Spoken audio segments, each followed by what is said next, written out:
Oi Dora, কঁঠাল কাট আজি কঁঠালৰ সবজি খাম দে কিহত কাটিছ এখন এটো বঠি কাটিছো বঠিত কাট মই বঠিত কাটিব নাজানো দে মই লৈ আহিছো বঠি কৰ হেতু কাৰণে দে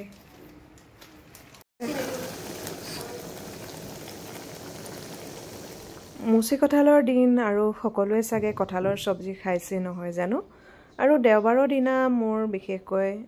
স্পেশাল থাকে যেহেতু বেলেগ দিনা ইমান ধুনীয়াকৈ বনাই খাবলৈ সময় নহয় আৰু কঁঠালৰ এটো হৈছে কেদিনমানৰ আগৰ ভিডিও এতিয়া বাৰু কঁঠালবোৰ ডাঙৰ হৈছে তথাপিতো বজাৰত মুচি কঁঠাল পোৱা যায় আৰু কঁঠালটো কাটি লৈছো ধুনীয়াকৈ টুকুৰ টুকুৰকৈ আৰু আলু এটাও দি দিছো ডাঙৰকৈ এটো এটা কুকাৰত হুইসেল মাৰি ললো অকনমান নিমখ দি আৰু মিঠাতেল অকনমান বেছিকৈ দিছো যেহেতু কঁঠাল ভাজিম অকনমান তেল অকন লাগে নহয় জানো তাতে অকনমান গোটা ধনিয়া জিৰা দি দিলো আৰু সৰহকৈ কাটি লোৱা পিয়াজ দুটা দিছো আসলতে সেইখিনি মই ধুনীয়াকৈ কম জুইত ভাজিম আৰু পিয়াজখিনি গলাৰ লগে লগে এয়া দেখিছে নহয় নহৰু আদা আৰু কেঁচা জলকীয়া 4টা মান দি দিছো যেহেতু কঁঠালৰ সবজি অকনমান মছলা হলেহে খাই ভাল লাগে নহয় জানো সেই কাৰণে এতিয়া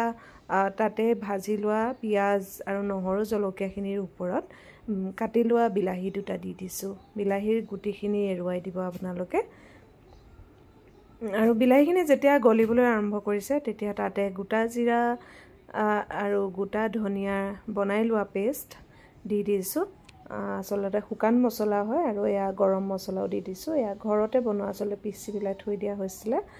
আৰু মছলাখিনি দি ভাজিছো বৰ ধুনীয়া গোন্ধ আহিছে ইতিমধ্যে এতিয়া এয়া বিলাহীখিনি আসলতে ভালকৈ যদি গলি যায় তেতিয়াহে তৰকাৰীখনৰ সোৱাদ হ'ব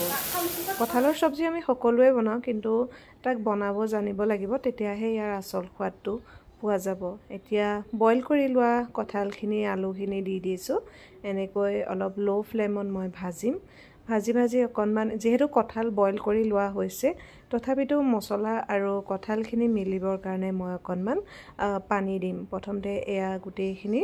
ভাজি লম ভাজি তাৰ ওপৰত আৰু দেখিছিলে যে বইল কৰোতে অকনমান নিমখ দিছিলো সেইকাৰণে এতিয়া নিমখ আন্দাজ মতে দিছো অলপমান ধনিয়া ছটিয়াই হালধি ছটিয়াই দিছো আৰু হেয়া হৈ গল এগিলাস পানী দি থুপথুপিয়াকৈ আঞ্জাখন ৰান্ধিলো আৰু তাৰ ওপৰত অকনমান মান ধনিয়াৰ পাত কাটি পৰিবেশন কৰিলো দুপৰীয়াৰ ভাত কাজত আছিলে ভাত কেইটামান ভাত কঁঠালৰ ভাজিখন ইমানেই ধুনীয়া হৈছিলে খাবলৈ কি কম এনেকৈ আপোনালোকে বনাই খাই চাবচোন নিশ্চয় ভাল পাব আৰু আছিলে শাকৰ আঞ্জা এনেকৈ দুপৰীয়াৰ ভাত খাজ খোৱা হৈছিলে আৰু বাই বাই